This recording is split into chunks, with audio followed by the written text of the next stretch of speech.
welcome to LOA Today. I'm Walt Thiessen. With me today is longtime listener, poet laureate, and Taya Master Anne-Marie Young. This is your Daily Dose of Happy. We are so happy you decided to join us today.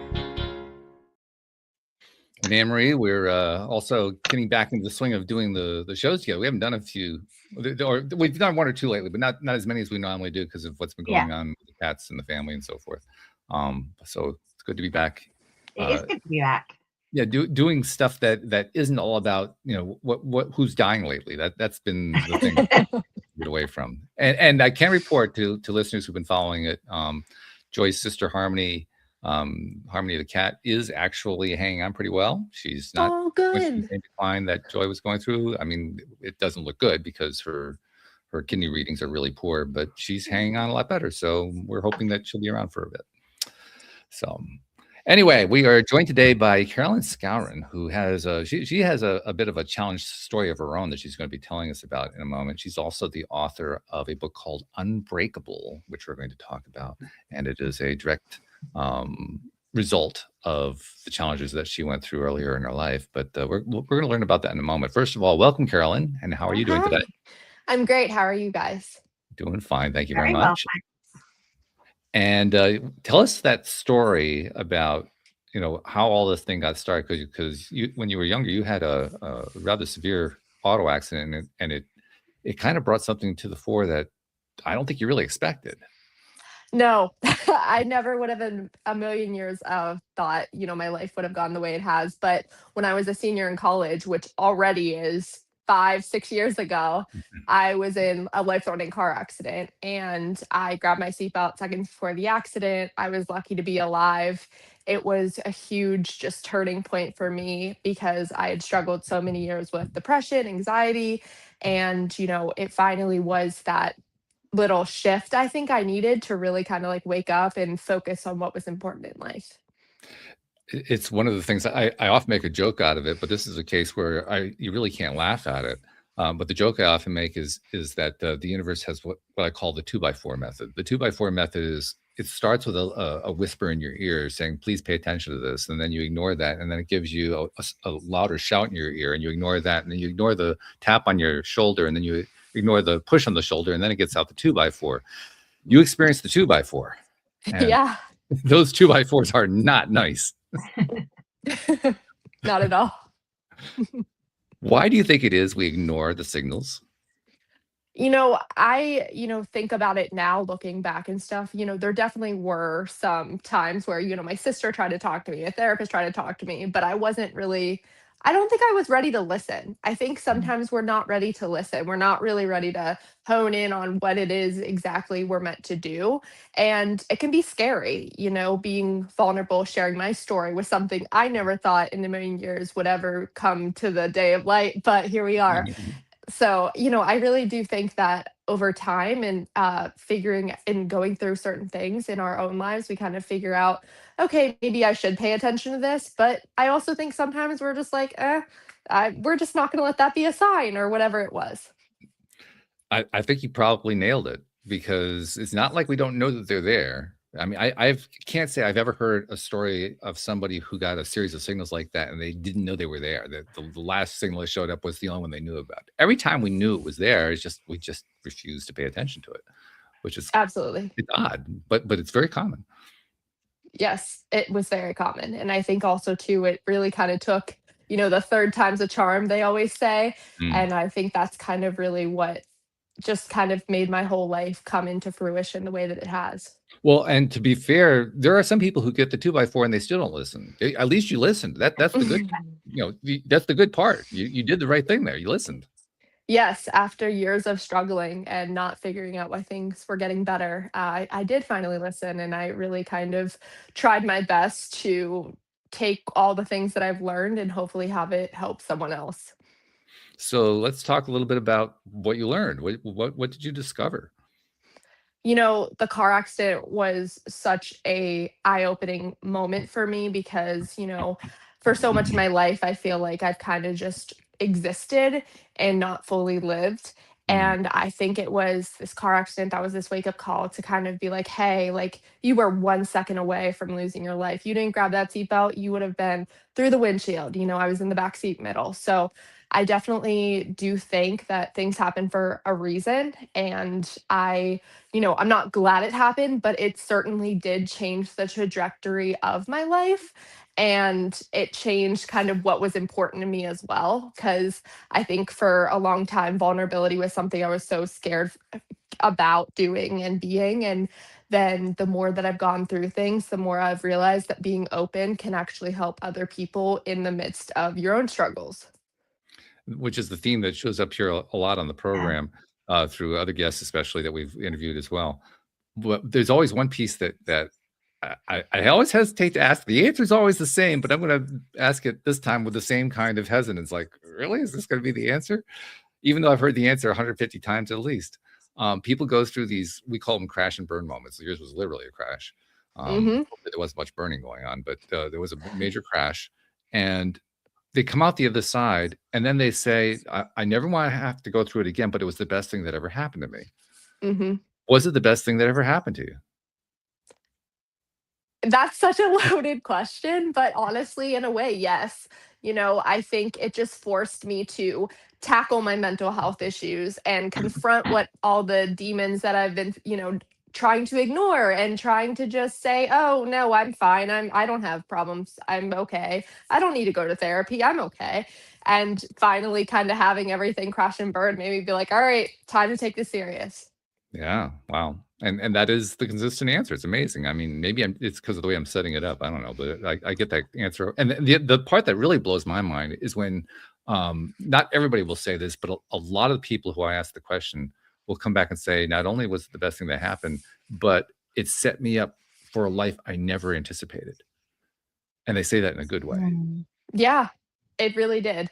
I think when I was in college, I kind of, I went to school for marketing, but I didn't, it was my senior year and I was not really sure where I was going to go. And after this car accident, it was like writing was the thing that poured out of me that Oh, I didn't realize was really kind of the most healing thing for me in that whole journey. how so? 'Cause I think writing, I got to let go. I got to write things down and just let them go, and I think that that was a really kind of amazing way for me to process my emotions because I think sometimes talking about them can be great, but I think when I really kind of had it, fingers to keyboard, it kind of just changed the way I was like, "Okay, I can let things go and I can move on with my life." It's interesting because you used writing a book and other, I don't even know what all the writing is that you've done, but I know you did that much. You've used Mhm. that in a way that many people use journaling.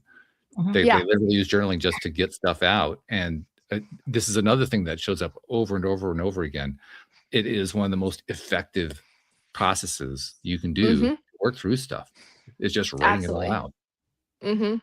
Yeah, writing your thoughts, writing your emotions, it really does help to just write it out and get it on paper. At what point did you decide that you wanted other people to read this? Because not everybody wants to do that when they're journaling. Yeah, so, after the car accident, I had a couple years back a friend say to me, "Oh, you should write your story. You should tell people. You should, whatever, tell the world." And I was like, "Absolutely not. There's no way I'm ever telling anyone any of this." Well, fast forward, and the car accident happened, and I called one of, like, my still really close friends now, and I said, "Do you think it'd be crazy if I wrote a book about, like, mental health, my own journey, and all that stuff?" And she was like, "Go for it." So that was kind of really I guess, the launching point to really be like, "You know what? I can do this." And it was wonderful having all the support from my friends and family throughout the whole journey of it. This sounds very familiar, doesn't it, Anne-Marie? I mean, we've heard this kind of story many times, and it's lovely every time we hear it, but here it is again. It is, and it's really nice to hear stories of people who've hit that critical situation and then just built themselves up and sharing those skills with other people so that they can do the same. Mm, right. It's inspirational, actually, when It you is. take that on, and there's a courage that's part of it too, because that was why you didn't really want to share it in the first place, right, Carolyn? Because, "I don't wanna share Yeah. this with the world." But you Mhm. found some courage, partly through friends, but you also had to find it within yourself because you had to do the writing. Yeah, I mean, it was definitely not an easy thing to do at all, but I think once I kind of set my mind to really kind of having something that could help someone else, because it was COVID and COVID hit and I was doing the best I ever had mentally, though I was suffering with extreme injuries and, my ribs that they thought were broken, luckily were just horribly bruised, but I was suffering through these injuries. At the same time, I was like, I mentally feel the best I ever have, and so I want to almost pay it forward. That way, someone else who's struggling, maybe this can help them in a way that they don't have to go through the same things that I went through to come out on the other side. Would you say that the mental state you were in, because you just described how it was a very positive mental state, would you say that that actually contributed to your healing? Absolutely. I think that looking at life with gratitude was something that I didn't really do until after that accident. But now I try to practice that almost daily and just really find little things to be grateful for because, I realized from that car accident, I was able to walk away from it. I, was luckily able to heal from it. All these things that were just such an amazing thing that I got to have in the end instead of have it, turn into something forever changing. And I just think that practicing gratitude for everyone can really kind of help change your perspective a little bit on life. Well, you also mentioned what I think is the most important piece, doing it regularly, routinely. Mhm. You said you do it almost every day. Yes. I mean, there are numerous stories I can think of from all the years we've been doing this podcast of people who do that. The one that always jumps out to me is one of my other co-hosts, Joel Elston, who he was a gambling addict when he was young. And for the last 30 years, every day, one of his routines that he does first thing in the morning is to write out, I think it's 5 things that he's grateful for. So Mhm. basically doing what you said you've been doing, but he's been doing it without fail. He hasn't missed a single day in 30 years. That's one of the things he's proud Wow. of. He hasn't missed a That's single day. commitment. That is commitment. Wow. That is It is best. wow. And he points to the same thing. He points to how it just helps. Hmm. I mean, this is a guy who does not lack words, but he stumbles over that, trying to figure out how to express it because he knows it helps him. He can give lots of examples of it, but he always stumbles over how do I express what it has done for me. He's always looking for what's the greatest superlative I can apply to it. I mean, do you find the same thing? I think it's just it's different for everyone. And I think that, I mean, his dedication is truly incredible. Mm. But there are some days I've fully missed and tried to like be like, okay, maybe I'll write extra things today. How do you make up for it? Yeah, but I think it just kind of everyone has their own way of how they, their little daily habits or things that Mhm. they do. And I think that as long as it's as you're making it some sort of habit in whatever way you can fit it into your routine, I think that even that little shift just it really changes something in your brain because that's what happened for me. What do you think it changed? I think it changed the way that I find ways to appreciate things in life I never would have appreciated before. Can Because you give when an I example? yeah, so when I was actually in therapy with one of the first therapists I had, they gave me this hand. Whoops.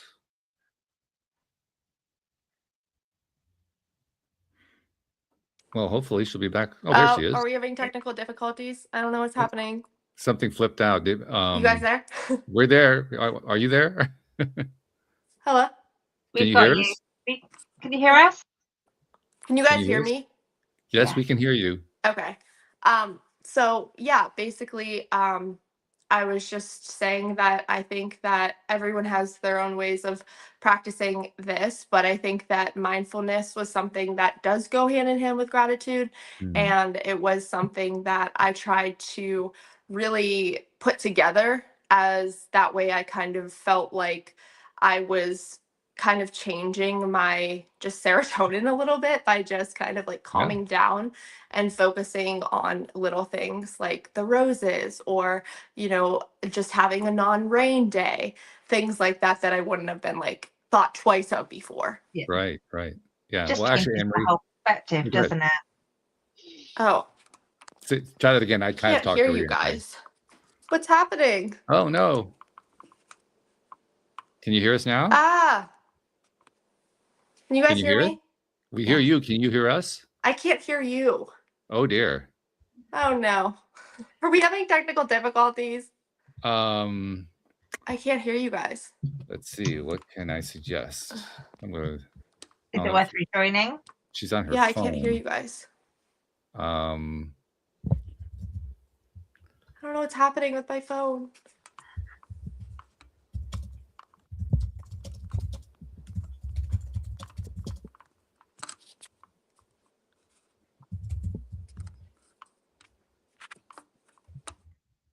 Oh, you sent the same kind of message I did, Emery. We both sent kind of messages.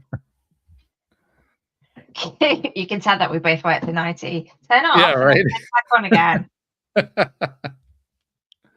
I suspect what happened is she got like a phone call that tried to. She's on her phone. That's why we're seeing the screen that way. And I suspect something tried to come through. She blocked it, but it threw off her mic. Can you guys hear me? We hear you. You hear us. Okay. I always have technical difficulties, so I was really like, we're smooth sailing. Here we go. Okay. That's right. As long as you can hear us, now we're good. Everything's fine. Amazing.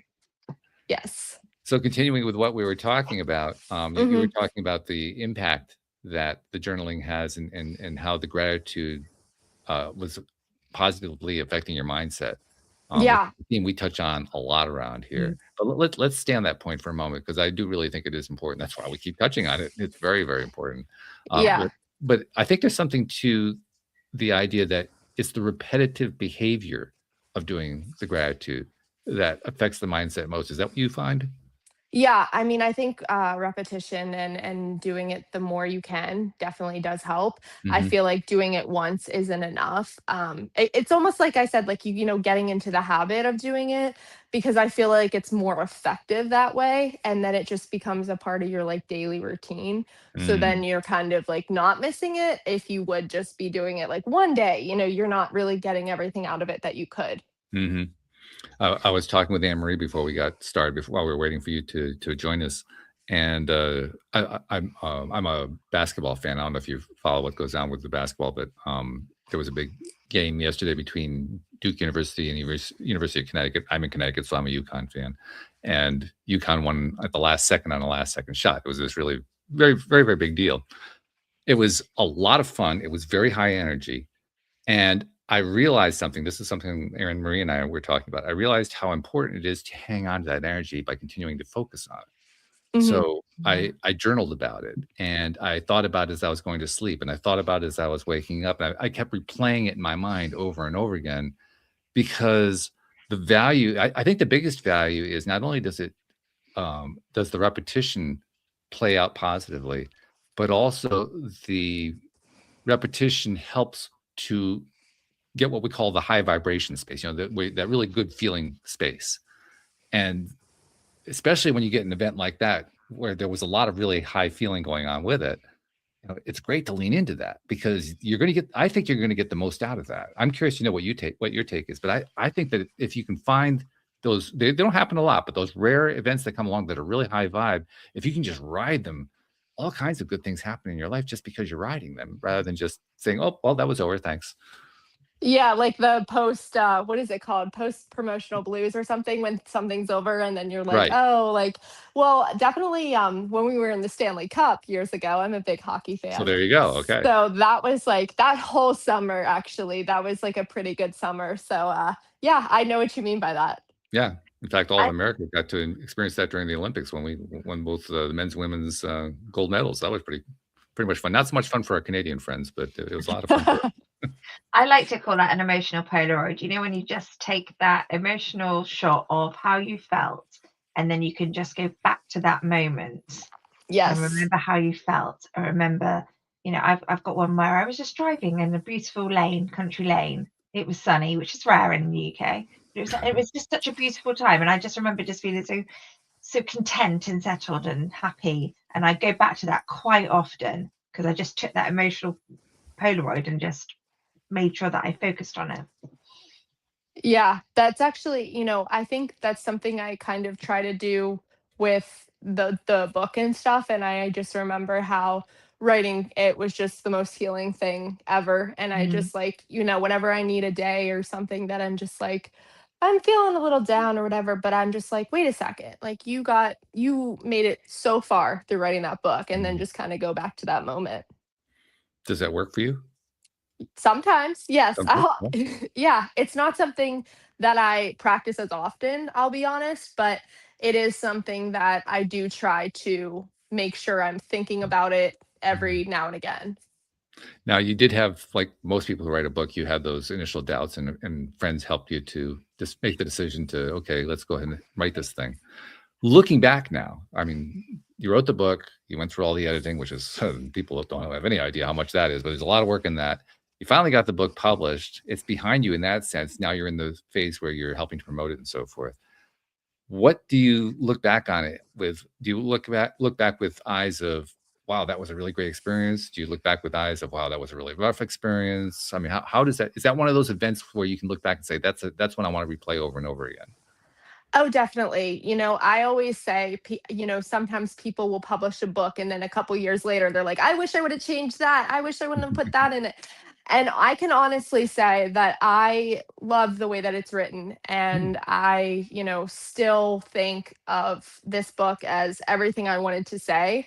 And that was really, the goal was so that I could kind of, help heal myself, but also other people, and really, find words that years later could be helpful and not have anything that I was like, oh, I shouldn't have put that in there. So I'm actually very happy that I don't have any of that in my book. And I also have to ask, since you have friends who were pushing you to write the book, did they like it?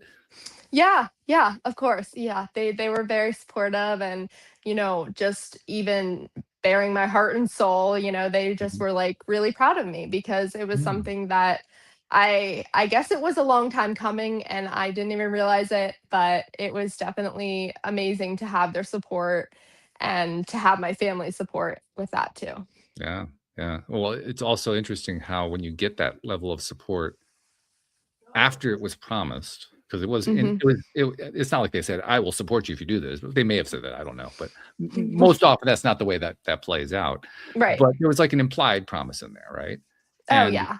and so it kind of gives you like a series of events that happened. You went through the writing of it. The writing of it was a good feeling. You went through showing it to them. You got a good feeling out of that. And then you went even further than that. You're sharing it with the world, and you're getting feedback from around the world.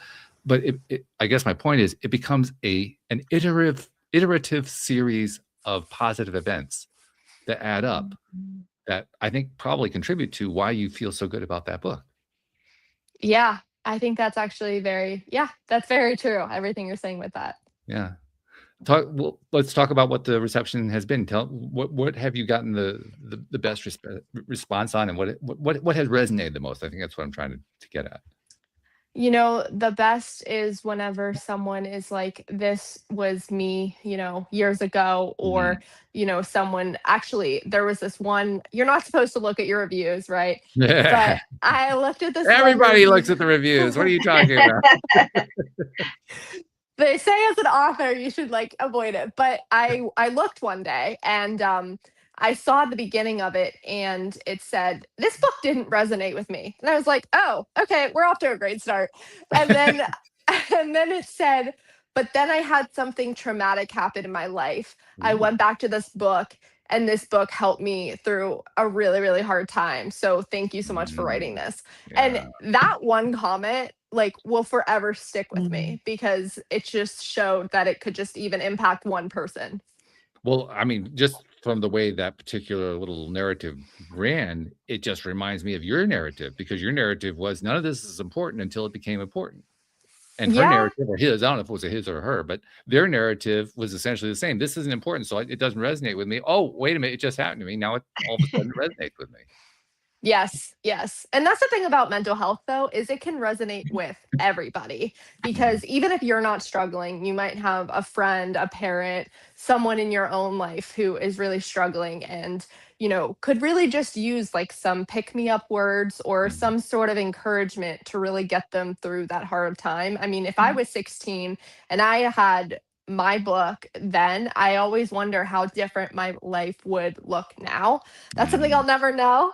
But I, get to live to tell now, and hopefully, just even change one life is a truly incredible thing. It's not about the numbers to me. It's truly about just impacting that one person, or with speaking as well too, like one person in every room. That's what matters to me. But also that person didn't resonate with it the first time they read it, but then it was still in their mind when something did happen, and they can go back and they probably get different information every time they read it, because you kind of read with different eyes when you're in Yes. different situations. So it's good that it's a book that's going to continue to help. Yeah, definitely. That's something too, is every time even I will look back at it, I'll always get something different than I did before. So even with my own words, sometimes reading it, it's like, oh, let me remember that, or let me make sure I'm doing this every day. So it's helpful in that sort of way too for myself. So that resonance is actually more of a reverberation. It just keeps reverberating back and back and back and back and back and back throughout your life, over and over and over again, because you're tying into it that way. Yeah, definitely. It also reminds me of course, we've had many people on the show over the years who have written books, but it reminds me of one particular a friend who published a book about law of attraction. That was one of the original topics of the show. His particular book was called The Last Law of Attraction Book You Ever Have to Read, which is kind of an audacious title when you think about it. But he wrote the book, and he has sold, I think the last count was 175,000, 200,000 copies, something like that. Wow. And I asked him, around the time that he reached 100,000, I had him on the show, and I asked him, what do you attribute that to? And his response was, well, you have a marketing background. It'll make all the sense in the world to you. He said, every day I do something in service of the book. I respond to an email. I respond to a review. I get onto a podcast. I write a post. I do something in service of the book every single day. He's been doing it for the last 5 or 6 years. That's how he sold 175,000 copies. And what he's getting out of that, now he didn't really talk about this. This is one thing I had to kind of draw out of him a little bit, but the effect that has on him is monumental, because that means he's reliving it every day. I mean, if you're contributing to the success of the book in some way with one little thing that you do every day, you're reliving that book every single day. Yeah, that's very honestly one of the most true statements you could say with having a book and trying to promote it, going through that, because you're constantly, something within the book will resonate, or something you're trying to get out, or a message or something like that. Yeah. So it's the gift that keeps on giving. And it's another reminder of that consistency, as we spoke about with journaling, is every day just do something. Yes. Even if it's in your notes, even if it's in your phone, because sometimes, I don't have pen and paper there, but even in your notes, just little things, it will really kind of change the way that you shift your perspective, your mindset. Because one of the biggest things I've learned in therapy too is to change your mindset. You have to kind of undo all the negativity that you've already done, and you almost have to retrain your brain. And that's a part of it. Well, let's talk about that. I mean, again, one of our favorite topics are going back for 13 years. We've talked about that over and over again, but hey, let's do it again. I like this one. So what are your favorite methods for retraining your brain? How do you do it? So one of the best ways, I've talked about mindfulness and gratitude, but something that my therapist taught me that I've gotten friends and family to even do is called the deep 3. And basically it's, you take 3 deep breaths. So you go, exhale, exhale one more time, exhale one more time. And it's called the deep 3 because you take 3 deep breaths. But what it does is it regulates your nervous system. So if you're in a manic state, or you're at a point where you're like, you need to take a second and reset, it helps reset. And honestly, at first I was like, huh? But I've practiced it in my own life. Or if I'm anxious driving, or, PTSD from the car accident, like I have practiced that over and over and over again. And it really helps calm me down when I'm anxious, or if I'm in a situation where I'm like about to like panic, so it's really effective the more that you do it. And nice and quick too. I mean, that's a process that takes less than a minute, really. Yeah, yeah, it is quick. And I was like, this is actually a very effective method. So I Yeah. was very appreciative of that. Well, and I can see Do why, it because anywhere. Sorry, I was just what- going to say you can do it anywhere, because it's something that if you're in a Zoom meeting and you're feeling a bit stressed, you can just bring your nervous system back Yeah. down. Yeah, exactly. And Yeah. that's so important when you're struggling with depression, anxiety. I mean, I hate to say it, but I struggled with self-harm as well. It is a great way to just almost put yourself like in a zen for like a couple seconds to regroup. And that is something that has changed my life for the better. I believe it too, because even though it is simple, even though it's very quick, what you're really doing is a very brief meditation that takes you from the sympathetic nervous system to the parasympathetic nervous system, which is exactly what you need to get to. Yes. Yes. So when you have something that works in a minute, like, damn. It wasn't overnight. It was not overnight, but after years of being in therapy, it has really just proven effective. I've told my friends to do it. They've done it, said it's helped them. So I was like, all right, I guess this is an effective way for everybody. Well, it's a funny thing because there's so many different processes and methods out there. One of the things we like to emphasize is not all of them are going to work for you. So find the ones that do work for you. When you find one, because you found one that really works for you, and a really simple one too. It's like that's like the best one, right? The simplest one is the one you're going to do most often anyway. Yes. Especially if it works, if it's effective, and it does, it works for you. So when you find something like that, I mean, that's gold. Yeah. I wish I had known it years sooner, but that's definitely one of the biggest things that I always try to bring up is the deep three, because so many people don't think about that, your mental health, how everything, your panic state, your manic state, it all goes back to your breathing. And your breathing is so important with how you handle life, because if you're in a panic state or like a hyperventilating state or having a panic attack, you're not taking a second you're not regulating your nervous system. And that's something that I really do think can change someone's life, even if they try it once. It might not happen the first time, but maybe keep going. But I think at least try it once. Oh yeah.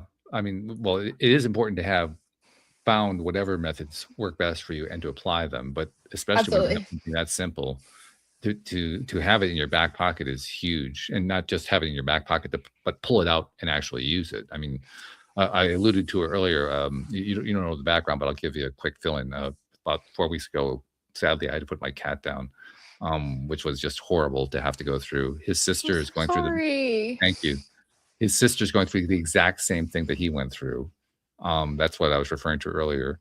My sister, not his sister, my sister has had 3 deaths in the last 2 months that were close to her, all within a 2-week period. I mean, all these things are happening in our family. Yeah. With this, and all of it started pretty much at the beginning of February. So it's a 2-month period of just death, and morbidity and all kinds of stuff going on. And what's helping us get through it is stuff like this. Because I mean, it's not like you don't feel all the stuff. You feel all of it. You go through all of it. You go through the grieving. You go through all the horrors of it. But what pulls you out is the processes that you're doing regularly. Because if you don't have processes going on of some kind, you can get sucked in there. Well, you were for years. You were in that depressed state for years because you didn't have anything like that going on, and you didn't appreciate how important it was to have the mindset control. You didn't have really any understanding of what was going on with you. So, I mean, that just demonstrates how vitally important this stuff really is. Yeah, I mean, animals, cats, I have my own, and they're a part of the family, they're everything. So I'm really sorry you had to go through all that. Going through those hard times, when you're in a really bad state too, it's so hard. It really is. And I just hope that people can find the strength to keep pushing through and keep moving forward. Well, you alluded to one of the most important ones in my view. It's who you're connected to. My connections are what get me through a lot of stuff. Anne Marie and I are friends, and she was talking me through a lot of the stuff that I was going through, as have others. That's huge. I mean, you were alluding to how your friends were encouraging you to do the book. I'm sure one of the reasons they were doing that was because they knew it would be therapeutic for you to do it.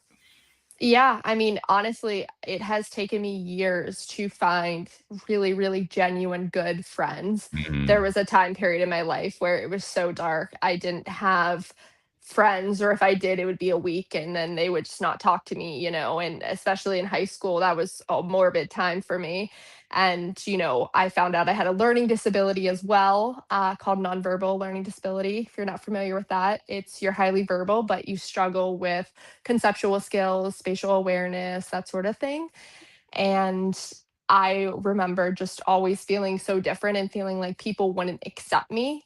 And to have people who do accept me now, it Mm. is such a great feeling. And now when I go through things, I know that I can get through it because I have people who truly are there for me. And that's everything. It is everything. And to be honest, I had not heard of that particular condition. Let's talk about that a little bit. Okay. What it is, and then what it's like to experience it, because you experienced it for a number of years without really knowing what you were experiencing, and then you finally learned about it. So let's talk about that piece. Yeah, so, I was a sophomore in high school and I was not doing well academically when I had pretty much a tutor for every subject. Mm. And I really was just, yeah, I was not doing well in school. So I did testing and it made the call that I had a learning disability called nonverbal. And unfortunately, it's not as recognized as it should be. It's not in don't quote me on it, but it's the DSM 4 or 5 something in schools to get accommodations and stuff like that. Mm. But I had to kind of pivot and I had to kind of my whole life changed because I went to boarding school and Uh, I went to boarding school in Connecticut actually. did you really? Yeah. And it was a really, really hard thing, but it was also the best thing because it got me to college. And, Mm. even struggling not having many friends then, I still even have one of my best friends to this day who, she was at boarding school with me and she had a learning disability too. So she really kind of understood me in a way that other people didn't. And for people who don't know, Connecticut is pretty much known for being a boarding school state. We Hmm. have 'em all over the place. It's just ridiculous how many there are around here. New England, all of them. Yes. Yeah, Yes. yeah, no doubt about it. What was it like, though, to go to boarding school with that condition? Because you hadn't been diagnosed yet. So you still had to struggle through the fact that you're dealing with stuff without knowing what you're dealing with, and you're doing it in an environment where you were having to meet people, make friends freshly from the very beginning. It's not like you were connected to people you talked to since you were in kindergarten or whatever.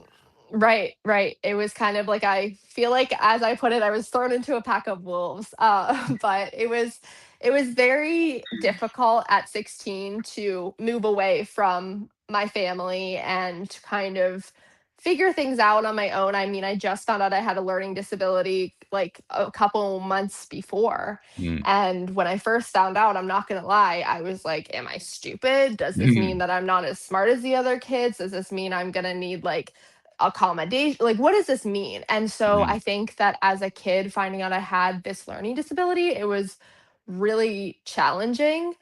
But what's a very full circle moment for me now is I'm a part of the NVLD project as an ambassador, and they basically are for kids who have nonverbal learning disability who basically have that support. And though I didn't have that person then, I can be that person for someone else now. I'm also curious. I mean, when I hear about these disabilities, one of the first ones that comes to my mind is ADHD. Hmm. And I'm going to reference that same person I referenced before, Joel. He also is ADHD. He describes it as his superpower. He does not see it as a negative. Hmm. He sees it as a power. Hmm. I'm curious. Do you have the same kind of feeling with this? Yes. Yes. And after, years of really kind of figuring out what makes me me and my strengths and my weaknesses, one of my biggest strengths is writing. I can also, write a song in 10 minutes. I'm no Taylor Swift, but I can, I found out things about myself that I could do that I never kind of thought about before. And so now I look at it as it's what makes me me. And, there's there's nothing wrong with having a disability. It just makes you unique. And I think that that's something that we in society have tried to shy away from is, you know, owning being unique. And I think that that's something people need to come back to is like, embrace who you are. Don't try to be like everybody else. Don't try to follow the norms. Try to follow you and what's going to make you happy and your strengths. And that was something that took me years of therapy to go through. But now, yeah, I mean, I do not see it as a weakness at all. I mean, yes, there's times I'm trying to parallel park and I'm like, I need a whole empty block to do this. But with that said, I still, there's still things I'm good at. So I just, take my time and I go extra slow and, recognize my weaknesses as what they are. I love that. I also love the fact that you could write a song in 10 minutes. I'm a musician and Oh, I really? know songwriting. Yeah. I have been able to write pieces of songs in 10 minutes. I've never been able to write an entire song in 10 minutes. So I'm like, whoa, okay, there's a skill right there. I mean, I get downloads. I get like sections of it. Like I hear it in my head very easily. Sound is my best sense. And so I can hear like a large chunk of it and I can go reproduce it on the piano, but I don't get the whole thing. To have the whole thing in 10 minutes, I mean, I would practically dream of that. That would be wonderful. Every songwriter is different. And for me, it's like I'm good with lyrics and I'm good with what works together. And then I'll figure out a melody in my head. And that's kind of, not that I really do anything with any of them. I mean, I only have one song out, which, I haven't recorded music in years, but I definitely find it therapeutic as well to be writing music. I'm fascinated too. You said you write the lyrics before you create the melody. For me, I mean, lyrics, I struggle. That's probably the reason why I don't come up with a 10-minute song because the lyrics take the longest. I can come up with a melody a lot faster. I can come up with a chording a lot faster, but the lyrics, I mean, that could take days, weeks. I mean, it could take a long time. Yeah, no, for sure. I mean, I have one melody I put together. I really love it. It's a beautiful melody. I've had it now for, I'm going to say 4 months. It still doesn't have any lyrics. Well, if you need help with that, let me know. Okay, yeah. So there's an example of how it is. That's a superpower to be able to put a song together. I'm kind of surprised. No, not surprised. I am kind of interested in whether or not you're going to pursue that at some point. Because right now it's more like a habit, a hobby. It's something that you just do because you enjoy doing. But I wonder if you'll ever pursue that. Time will tell. Who knows where I'll be in 5-10 years from now. Right. Yeah, sure. Do you have a plan? Yeah. I am a public speaker as well as an author, and I really just hope to pursue that and, speak to colleges or high school or really whoever needs a speaker. And, I definitely want to focus a lot on that. And also too, with my book, it's more about kind of getting the name out there of, of someone who has gone through all this stuff and come out on the other side. And if people buy the book, great, that's wonderful. But I think really more than that, it's just being able to kind of apply Unbreakable into my everyday life as well and try to just, not give up and keep going. And even when, things get hard, you just got to keep moving forward. And I just want to keep doing that.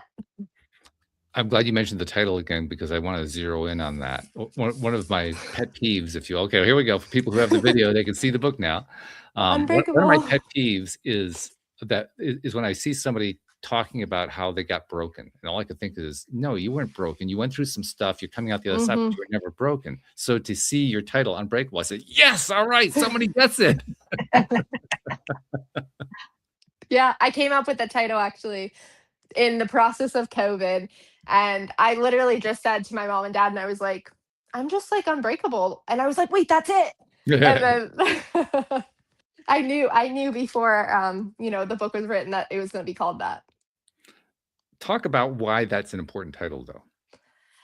So I think Unbreakable is something that everyone can take as they want to in their own life. But I think the most important thing about it is to keep moving forward, keeping resilient no matter what, because there are going to be good, there are going to be bad times in life. People are going to hurt you. You will go through some hard times. Like you will go through some times where you'll fail or sometimes you'll win, all that. With that said, no matter what, you just have to keep pushing through because there is so much for everyone on the other side. And I think being unbreakable is about being able to say, even if you think some pieces are shattered or broken, they're really not because you can always pick up the pieces. And that's what makes you unbreakable. That's a great phrasing. I like that. You can Hmm. always pick up the pieces, but you're still unbreakable. Yeah, exactly. And the pieces, you put it back together, and guess what? It's unbreakable. It shatters, to borrow the phrase, it shatters the illusion that people basically like to put out there. I think people like, well, victimhood is a big deal these days. A lot of people like to be victims, and Oh, yeah. I think it's what the whole breakable, I'm broken. That's part of the victimhood mentality. Oh, yeah. I want to promote the fact that it isn't enough that I'm going through this. I got to make everybody else know that I'm going through it, and I've got to let them know that I'm the victim here. I mean, I'm not going to lie. I lived in that mindset for a very long time. Like, why me? Why is all this happening? Why don't people want to be friends with me? Why do I never fit in? But I think that I will say therapy has been very, very effective. It has taken me a lot of therapists to get to the one that I have now. But I think that consistently doing therapy, consistently talking to someone is so crucial because it is something that will be able to like almost get things off your chest without having it be someone in your everyday life. And I just find that very helpful. And, I hope that people who are struggling give themselves a chance to do that as well. And, if you're in high school or college, guidance counselors, they have resources on campuses and stuff like that. And I think it's so important to utilize that and to use those as much as you can because your resources are there. It's just about taking the ownership to do it and be like, I'm not going to live in that mindset anymore. I'm going to live in the mindset of, okay, you know what? I've had shit happen. Great things are going on the way that they are in my life, but that doesn't mean that I still can't get through this. And that doesn't mean that I need to be negative about this all the time because living in negativity is where you would drown. But if you think about the positivity, you will make those more positive times just a lot more enjoyable. It's funny too, while you were describing how these resources are available everywhere. All the schools now have them and so forth. When I was in school, they weren't available. So it's a relatively recent phenomenon. And Yeah. I think back to, well, stuff that I went through, but also stuff that friends went through. And I asked myself, if we didn't have that excuse anymore, that the resource isn't available, what would we have said then? How would we have justified that we weren't getting help? Yeah. I mean, it is there, in most places it is there. So I think it's important to just kind of be able to own up to like, I need help. I need to do this for myself. I need to do this for future you. I always say, do the therapy, put the work in for future you because you will thank yourself. Well, you're also, you haven't actually said it this way, but this is the way I'm taking it. You're describing how you didn't just do therapy, you did therapy for the purpose of growing through it. There are many people who go to therapy for years at a time and they don't do any growing. They just, it's just an opportunity to vent every week or however often they're doing the therapy, just vent. They don't actually improve. And sometimes get that confirmation it's a really bad situation and just want to sit in it. Yeah. That's very true. But if you aren't going to actually choose to get better, choose to take steps, what are you doing it for? And isn't it really working against you at that point? I mean, everyone has a purpose, and I think that sometimes you have to peel back the layers to really find what your purpose is. You're never going to know your purpose until you grow through what you go through. And I think that that is so relatable to so many people because, you can take those hard times and actually take it as a chance to look at what the good was, what was the silver lining in that situation. I mean, the silver lining in the car accident is that I wrote a book out of it, and that was that what I got out of the traumatic experience. And so it's important to try to take everything and look at it with the glass half full because being negative and having that negative mindset, it drains you, it drains the people around you. It's exhausting. I know because I lived it for like 20 something years. Yeah. And when you went into the therapy, to me, you did the most important thing. You took action. The action Mhm. wasn't just going to see the therapist. I mean, you described how you went through a series of therapists, so you were trying to find the right one. Mhm. But more than that, I'm willing to bet at some point there was at least one therapist, probably more than one, who would challenge you and say, "What are you here for? What are you doing?" Yep. Yep. In other words, I'm not going to let you get away with what you've been getting away with all this time. You're going to grow or you're going to go. Which one is it? No, it's so true because I had this one therapist and I would just go and I'd be like, everything's fine, things are fine, everything's, I'm managing, I'm getting through it. Meanwhile, I was like dying on the inside. So Mm, it was just, don't go to the therapist and lie to them either because that is only going to hurt you in the end. right. And unfortunately, I had to live through that to go through it. But I kind of just realized that you got to be honest with your therapist. They're there to try to help you. If the first therapist doesn't work, keep going, keep trying to find someone because, they are meant to help guide you through the way that you think and the way that you process things. And it's so helpful, especially in adult life for sure. My ex-wife is a former therapist as well, and Oh, really? she used to tell stories about how she would get frustrated by clients that didn't really want to grow. They just wanted to show up and just spew stuff out every week. And Yeah. and she literally would learn to challenge them along that same line, grow or go. I don't want to waste my time on this. But more importantly, she loved the clients that came in that wanted to grow. They were the ones that Yeah. actually made it worthwhile. So the Yeah. therapist wants you to do it not just because it's good for you, but because it's good for their experience of it. Their experience is better if you're doing the growing. If you're just showing up every week to just spew stuff out, that's like deathly boring. But they also don't want to waste they don't want you to waste their time because what I Right. my one therapist in 2020 actually said to my mom because I was canceling appointments the day of, I was going late, I was just not taking it seriously. Mm, And she said to my mom, I can't help her if she won't help herself. Mhm. She is wasting my time. right. And that was a therapist who didn't just want to do it for, the any other reason other than to like really have the patient get something out of it. And Yeah. if I was not going to get anything out of it, she's like, what are you even doing here? And that was one of my wake up calls. Yeah. And you woke up. Congratulations. Sure did. Yeah. You could have ignored it. Let's be honest. You really could have. Well, if I would have ignored it, I don't know if I would have been here, to be honest, because I think that was kind of my last straw and I was really Mm, struggling. And, I was starting to really just go down a rabbit hole again. And that kind of pushed me to do more work and to keep going to therapy. And then, that was a couple months before the car accident. And so when leading up to the car accident, I was starting to take it seriously, but it wasn't until the car accident that I was like, wait a second, this is important. I got to be, going to making sure I'm doing all this. I want to make sure I'm going to therapy. I want to make sure I'm talking to my family, my friends, and exercising and doing things that are going to benefit me, and help me continue to grow and be a better person every day. That's really great. That's excellent. Um, a couple things we need to do here as we're winding up because we're nearing the end of our hour. It so often happens. It's just like, wow, it flew right past. Um, First thing is, I presume the book is called Unbreakable. I presume it's available in all the usual outlets.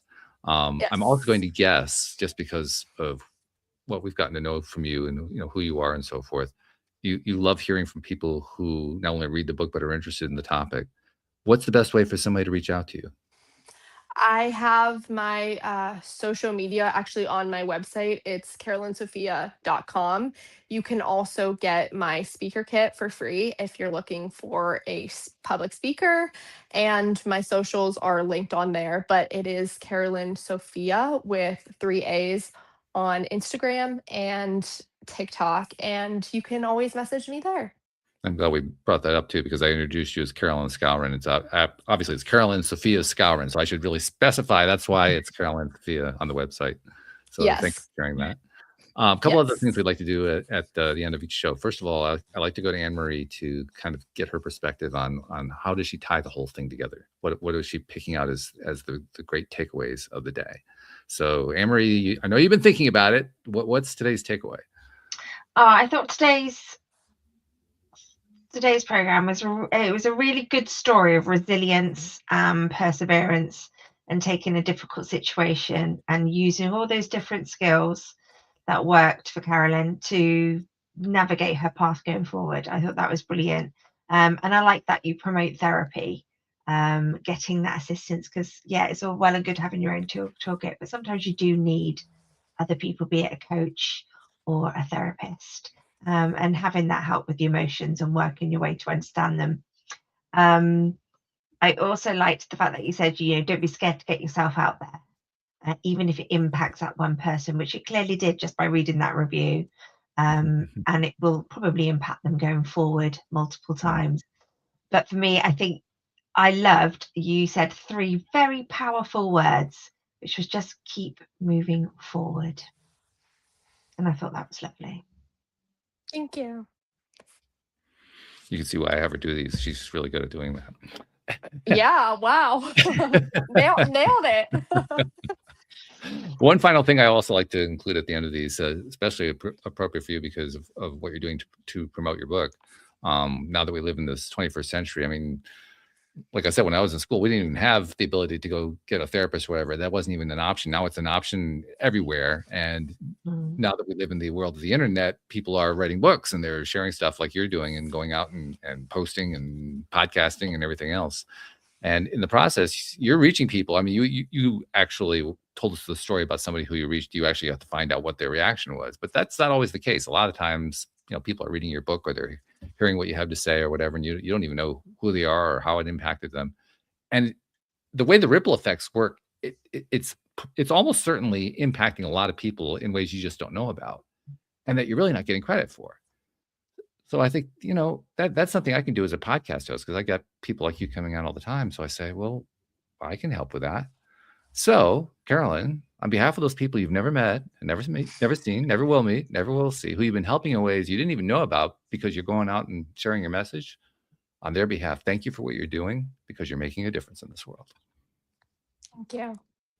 And thank you for joining us today. We really appreciate hearing your story. Yes. And thank you to our podcast listeners everywhere. We'll see you all next time here on LOA Today. Goodbye, everybody.